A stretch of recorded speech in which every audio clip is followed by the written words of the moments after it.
Hi, welcome to another Tim's Read Throughs. First off, I want to apologize for the hiatus. With the quarantine, you figured I'd be doing this every day, maybe multiple videos in a day. But really, with the quarantine, there comes a lot of outside foot traffic, which means that my dog's barking a lot. Also, the neighbors next door, they work on cars, they listen to music, and I'm kind of afraid that that stuff is going to show up in the background of each video. So there's been a few times where I've tried to attempt this chapter and I just haven't been able to either focus on what I'm reading or or I just feel like there's a lot of background noise. Also, let me apologize. This is a little hot up here, so I'm kind of sweating. I do these in my attic. It's kind of like my little space. I got my books, I got my Pez, I got my spiders. So it's a little warm up here. I keep it warm for the spiders, but it feels like it's a little extra warm today. Update on the throne. The throne's coming along. Fabric's all cut. I think my mother-in-law might be putting the pieces together on the chair. I don't know. She showed me the armrests, and that's all put together. So that could be something that her and my fiance's stepdad are doing, which I would be pretty thankful if he was doing it, because the guy's an amazing craftsman. Excuse me. He works on antique clocks, refurbishes them, and does an amazing job. I've seen some of the other things he's done, and he's just really handy. So if he's doing this, it's going to look nice. It was a project I definitely wanted to do, so I could do it and have the experience. But I'm not going to complain if he did it, because honestly, like I said, he's good at what he does. So yeah, I think that's about all. Oh, I did get a mic. I got a microphone, but it won't work with my phone. Long story short, I saw a headphone jack in the advertisement for it. I thought it would work, and it turns out it's just not compatible. It needs more, and I don't have a computer with a good camera, so we're stuck with this sound for right now. I listen to these videos when I'm driving in my truck. I know it's not much to watch, so also I check them out usually right after I do them. So I like to see what kind of quality I'm putting out, and I'm well aware of how low the sound is. So for now, I apologize for that. I'm working on doing something a little bit better. So before we get started, let me sip a little of my Yogi Throat Comfort tea. I really enjoy this when I'm reading. And with that, we'll get on with Eddard. The summons came in the hour before dawn, when the world was still and gray. Alan shook him roughly from his dreams, and Ned stumbled into the pre-dawn chill, groggy from sleep, to find his horse saddled and the king already mounted. Robert wore thick brown gloves and a heavy fur cloak with a hood that covered his ears, and looked for all the world like a bear sitting on a horse. "Up, Stark!" he roared. "Up! Up! We have matters of state to discuss." "By all means," Ned said. "Come inside, your grace." Alan lifted the flap to the tent. "No, no, no," Robert said. His breath steamed with every word. "The camp is full of ears. Besides, I want to ride and taste this country of yours." Sir Boros and Sir Meryn waited behind him with a dozen guardsmen, Ned saw. There was nothing to do but rub the sleep from his eyes, dress, and mount up. Robert set the pace, driving his huge black destrier hard as Ned galloped along beside him, trying to keep up. He called out a question as they rode, but the wind blew his words away, and the king did not hear him. After that, Ned rode in silence. They soon left the King's Road, and took off across the rolling plains, dark with mist. By then the guard had fallen back a small distance, safely out of earshot. But still Robert would not slow. Dawn broke as they crested a low ridge, and finally the king pulled up. By then they were miles south of the main party. Robert was flushed and exhilarated as Ned reined up beside him. Gods, he swore, laughing. It feels good to get out and ride, the way a man was meant to ride. I swear, Ned, this creeping along is enough to drive a man mad.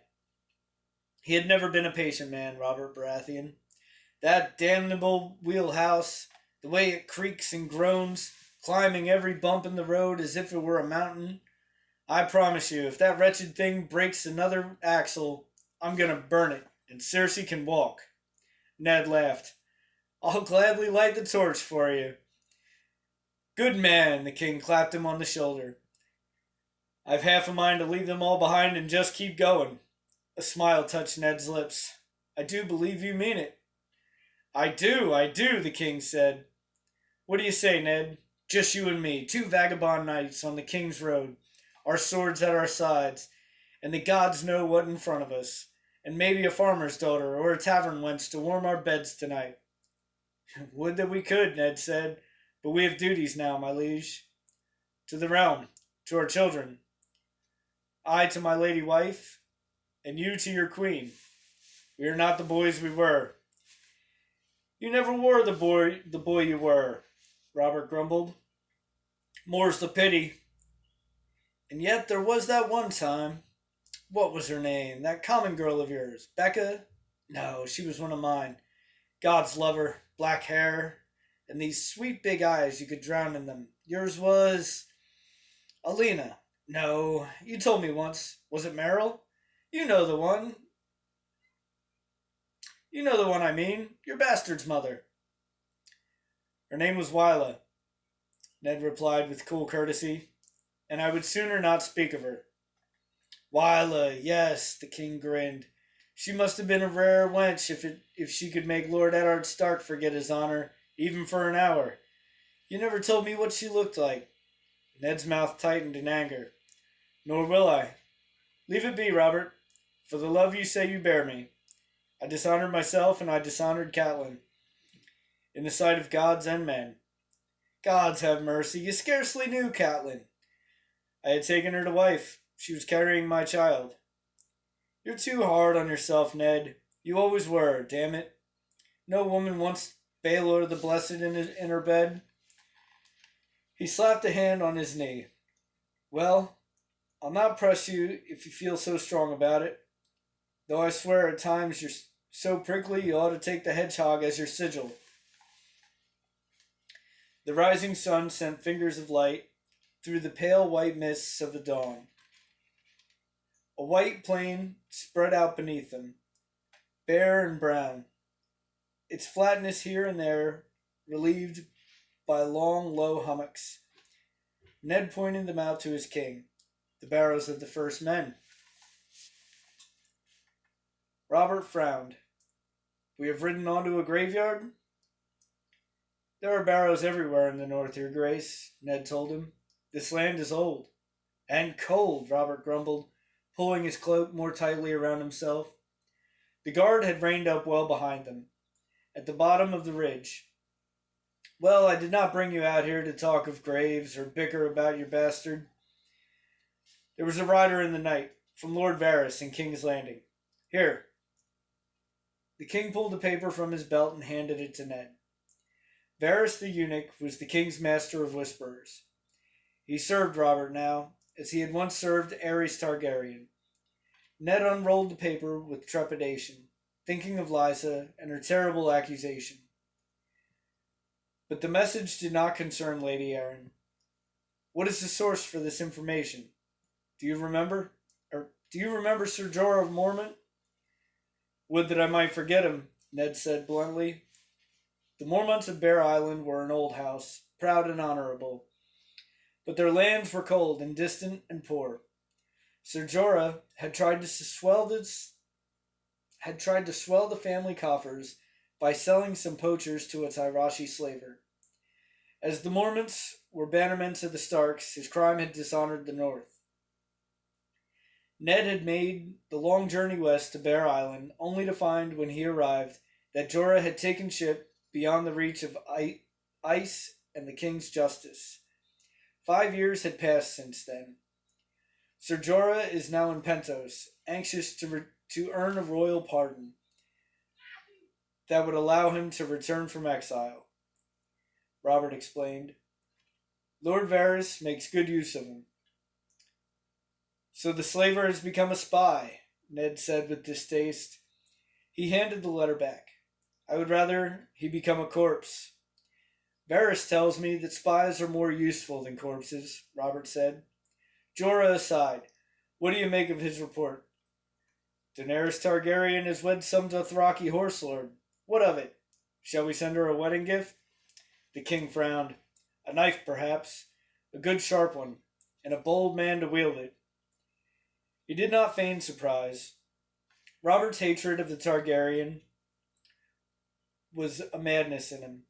He remembered the angry words they had exchanged when Tywin Lannister had presented Robert with the corpses of Rhaegar's wife and children as a token of fealty. Ned had named that murder. Robert called it war. When he had protested that the young prince and princess were no more than babes, his new-made king had replied, I see no babes, only dragon spawn. Not even Jon Arryn had been able to calm that storm. Eddard Stark had ridden out that very day in a cold rage to fight the last battles of the war alone in the south. It had taken another death to reconcile them, Lyanna's death, and the grief they had shared over her passing. This time, Ned resolved to keep his temper. Your Grace, the girl is scarcely more than a child. You are no Tywin Lannister to slaughter innocents. It was said that Rhaegar's little girl had cried as they dragged her from beneath her bed to face the swords. The boy had been no more than a babe in arms, yet Lord Tywin's soldiers had torn him from his mother's breast and dashed his head against a wall. And how long will this one remain an innocent? Robert's mouth grew hard. This child will soon enough spread her legs and start breeding more dragon spawn to plague me. Nonetheless, Ned said, the murder of children, it would be vile. Unspeakable. Unspeakable, the king roared. What Eris did to your brother Brandon was unspeakable. The way your lord father died, that was unspeakable. And Rhaegar, how many times do you think he raped your sister? How many hundreds of times? His voice had grown so loud that his horse whinnied nervously beneath him. The king jerked the reins hard, quieting the animal, and pointed an angry finger at Ned. I will kill every Targaryen I can get my hands on until they are as dead as their dragons, and then I will piss on their graves. Ned knew better than to defy him when the wrath was on him. If the years had not quenched Robert's thirst for revenge, no words of his would help. You can't get your hands on this one, can you? He said quietly. The king's mouth twisted in a bitter grimace. No, gods be cursed. Some pox-ridden Pentashi cheesemonger had her and her brother and her walled up in his estate with pointy-hatted eunuchs all around them, and now he's handed them over to the Dothraki. I should have had them both killed years ago, when it was easy to get at them, but Jon was as bad as you, more fool I listened to him.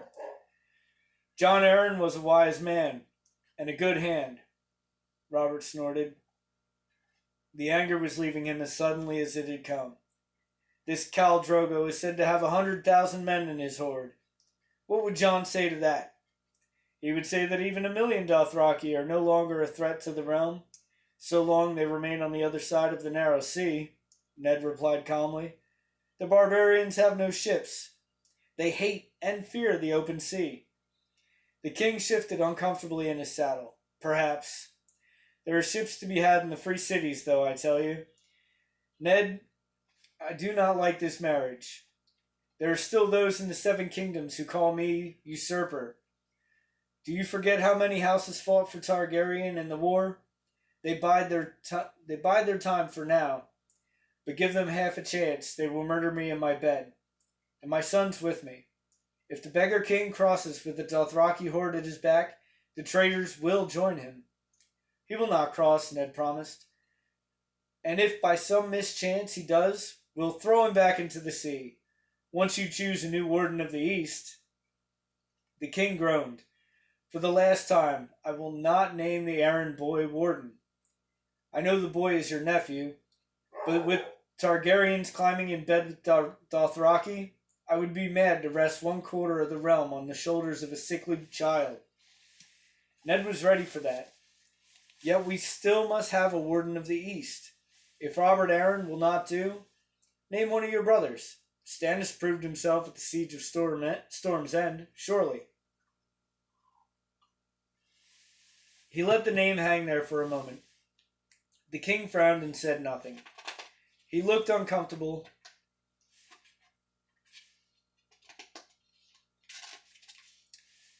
That is, Ned finished quietly, watching, unless you already have promised the honor to another. For a moment, Robert had the grace to look startled. Just as quickly, the look became annoyance. What if I have? It's Jaime Lannister, is it not? Robert kicked his horse back into motion and started down the ridge, toward the barrows. Ned kept pace with him. The king rode on, eyes straight ahead. Yes, he said at last. A single hard word to end the matter. Kingslayer, Ned said. The rumors were true then. He rode on dangerous ground now, he knew. An able and courageous man, no doubt, he said carefully. But his father is Warden of the West, Robert. In time, Sir Jaime will succeed to that honor. No one man should hold both East and West. He left unsaid his real concerns, that the appointment would put half of the armies of the realm into the hands of Lannisters. I will fight that battle when the enemy appears on the field, the king said stubbornly. At the moment, Lord Tywin looms eternal at Casterly Rock, so I doubt that Jaime will be succeeding him any time soon. Don't vex me about this, Ned. The stone has been set. Your Grace, may I speak frankly? I seem unable to stop you, Robert grumbled. They rode through tall brown grasses. Can you trust Jaime Lannister? He is my wife's twin, a sworn brother of the Kingsguard. His life and fortune and honor all bound to mine. As they were bound to Aerys Targaryens, Ned pointed out. Why should I mistrust him? He has done everything I have ever asked of him. His sword helped win the Iron Throne His sword helped win the throne I sit on. His sword helped taint the throne you sit on, Ned thought, but he did not permit the words to pass his lips. He swore a vow to protect his king's life with his own. Then he opened the king's throat with his sword. 7 hells, someone had to kill Aerys, Robert said, reining his mount to a sudden halt beside an ancient barrow. If Jaime hadn't done it, it would have been left for you or me. We're not sworn brothers of the Kingsguard, Ned said. The time had come for Robert to hear the whole truth. He decided then and there. Do you remember the trident, Your Grace? I won my crown there. How should I forget it? You took a wound from Rhaegar, Ned reminded him. So when the Targaryen host broke and ran, you gave the pursuit into my hands. The remnants of Rhaegar's army fled back to King's Landing. We followed. Aerys was in the Red Keep, with several thousand loyalists. I expected to find the gates closed to us. Robert gave an impatient shake of his head. Instead, you found our men had already taken the city. What of it?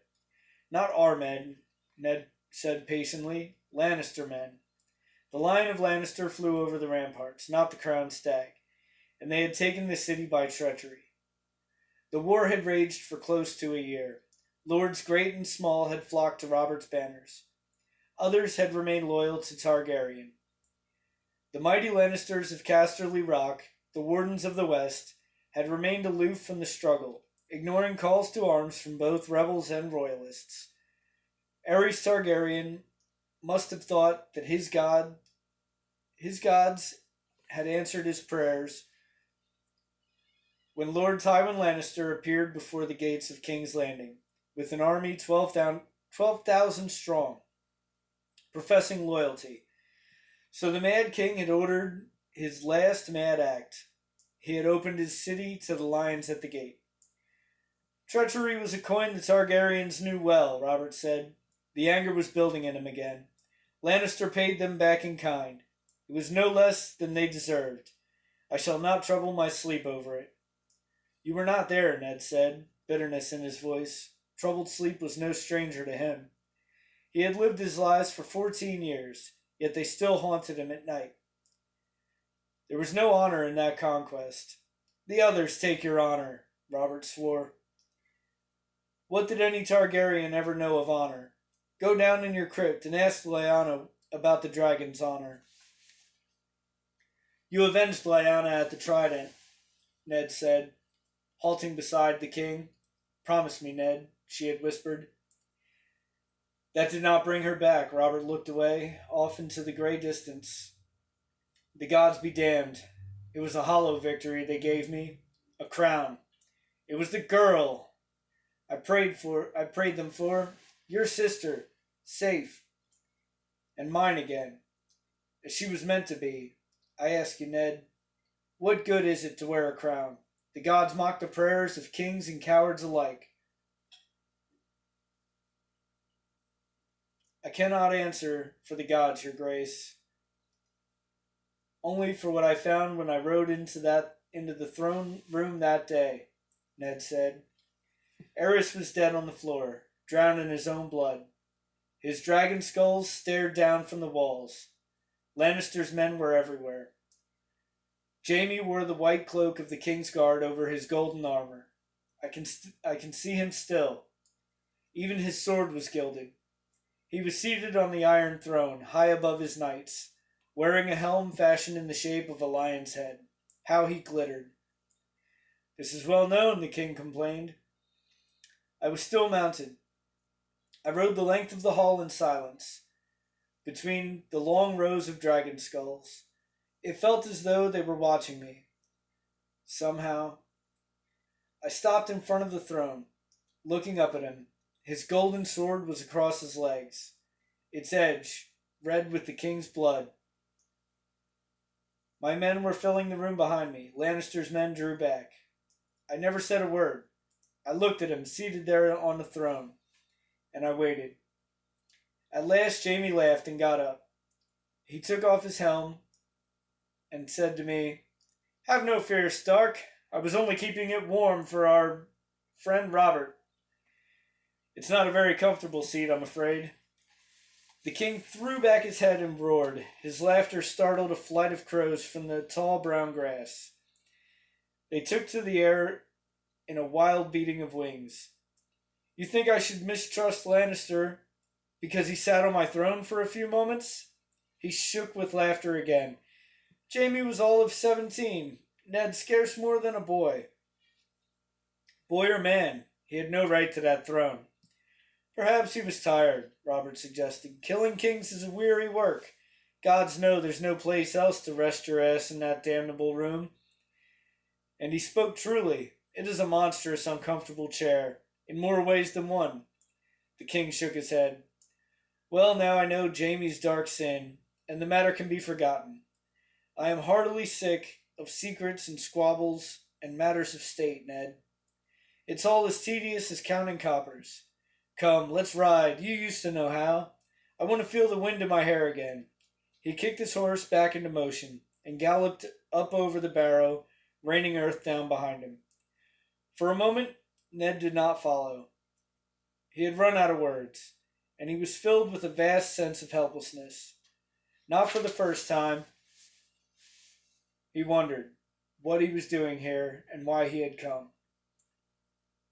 He was no Jon Arryn to curb the wildness of his king and teach him wisdom. Robert would do what he pleased, as he always had, and nothing Ned could ever say or do would change that. He belonged in Winterfell. He belonged with Catelyn in her grief, and with Bran. A man should not always be where he belonged, though. Resigned, Eddard Stark put his boots into his horse, and set off after the king. And with that, we end another chapter in George R. R. Martin's Game of Thrones. The next chapter is a Tyrion chapter. I was thinking about doing 2 today, but I think I'm just going to cut it at that. I've got a long trip. Maybe, just maybe, what I'll do is I'll take the book with me and I'll do some special editions from the road. I've got, I think, a 4, maybe 5 day trip going to Missouri and back. So, we'll see. Thanks again for watching. Thanks to all my subscribers. And again, like, comment, subscribe. Click that little notification bell so that you know whenever I'm posting these. And I'll see you in the next one.